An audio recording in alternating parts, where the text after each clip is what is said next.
ஆணையிடவே வேண்டாம். விண்ணுலகின் மேலும் ஆணையிட வேண்டாம், ஏனென்றால் அது கடவுளின் அரியணை. முதல் வாசகம். எலிசா புறப்பட்டு போய் எலியாவுக்கு பணிவிடை செய்தார்.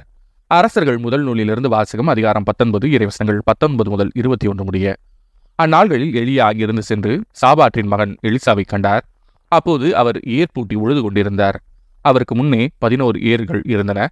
12ஆம் ஏரை தாமே ஓட்டி கொண்டிருந்தார். எலியா அவரிடம் சென்று தம் மேலாடையை அவர் மீது தூக்கி போட்டார். எலிசா அவரை கடந்து செல்கையில் ஏர் மாடுகளை விட்டுவிட்டு எலியாவிடம் ஓடி வந்து, நான் என் தாய் தந்தையிடம் விடை பெற்று வர அனுமதி தாரும், அதன் பின் உம்மை பின் செல்வேன் என்றார். அதற்கு அவர், சென்று வா, உனக்கு நான் செய்ய வேண்டியதை செய்துவிட்டேன் என்றார். எலிசா எலியாவை விட்டு திரும்பி வந்து ஏர் மாடுகளை பிடித்து அடித்து தாம் உழுத கலப்பைக்கு நெருப்பு மூட்டி அம்மாட்டு இறைச்சியை சமைத்து மக்களுக்கு பரிமாற அவர்களும் அதை உண்டனர். பின்பு அவர் புறப்பட்டு போய் எலியாவை பின்பற்றி அவருக்கு பணிவிடை செய்யலானார். இது ஆண்டவரின் அருள்வாக்கு. இறைவா, உமக்கு நன்றி. பதிலுரை பாடல். ஆண்டவர் தாமே என் உரிமை சொத்து.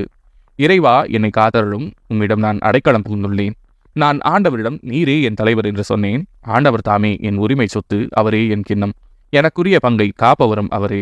ஆண்டவர் தாமே என் உரிமை சொத்து.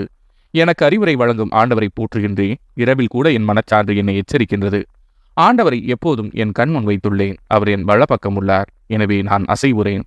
ஆண்டவர் தாமே என் உரிமை சொத்து.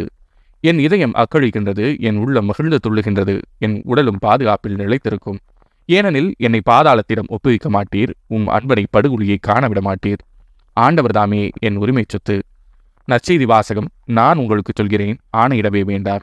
மத்தேயு எழுதிய தூய நற்செய்தியிலிருந்து வாசகம். அதிகாரம் 5, இறைவசனங்கள் 33 முதல் 37 முடிய. அக்காலத்தில் இயேசு கூறியது, பொய்யானை இடாதீர்கள். ஆணையிட்டு நேர்ந்து கொண்டிருப்பதை ஆண்டவருக்கு செலுத்துவீர் என்று முக்காலத்தவருக்கு கூறப்பட்டிருப்பதை கேள்விப்பட்டிருக்கிறீர்கள். ஆனால் நான் உங்களுக்கு சொல்கிறேன், ஆணையிடவே வேண்டாம். விண்ணுலகின் மேலும் ஆணையிட வேண்டாம், ஏனென்றால் அது கடவுளின் அரியணை. மண்ணுலகின் மேலும் வேண்டாம், ஏனெனில் அது அவரின் கால்மனை. எருசலேம் மேலும் வேண்டாம், ஏனெனில் அது பேரரசரின் நகரம். உங்கள் தலைமுடியின் மேலும் ஆணையிட வேண்டாம், ஏனெனில் உங்கள் தலைமுடி ஒன்றையேனும் வெள்ளையாக்கவோ கருப்பாக்கவோ உங்களால் இயலாது. ஆகவே நீங்கள் பேசும்போது ஆம் என்றால் ஆம் எனவும், இல்லை என்றால் இல்லை எனவும் சொல்லுங்கள். இதைவிட மிகுதியாகச் சொல்வது எதுவும் தீயோனிடமிருந்து வருகிறது.